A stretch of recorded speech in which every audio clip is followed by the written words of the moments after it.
ओडिशा रे लोक मैंने गोटे कथा कहती कि भाई मो पाई संपर्कटा बड़ पैसा नुहे माने relationship matters money does not.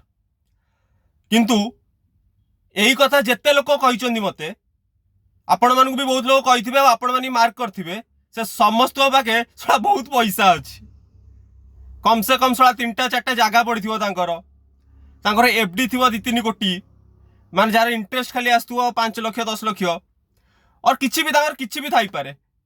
और जदि सेतिक भी नथिबो से माने एमिति मनी मेकिंग स्किल जानी थांती खाली मार्केट रे ठिया हेबे तो तांको पैसा आसी जिवो 2 राउंड बुली जिवे 2टा पॉकेट फुल हे जिवो।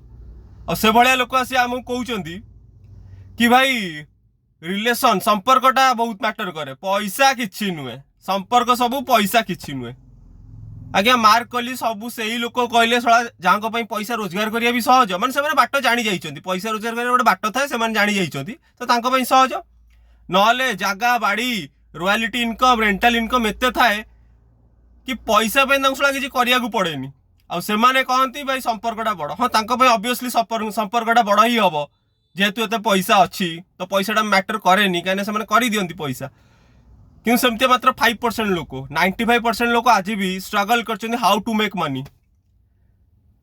तो से कहया कथा कि जिते जो यही लोक एक कथा कहते तो आगे तांको विषय जान तापर जे तांकर एक कथाटा को अप्लाई कर लाइफ रे एपड़ू रोजगार करी होउनी सेपड़ू जदि एक कथा कहियो भाई संपर्कटा बड़ पैसाटा नुहे तो भाई भूल टिके।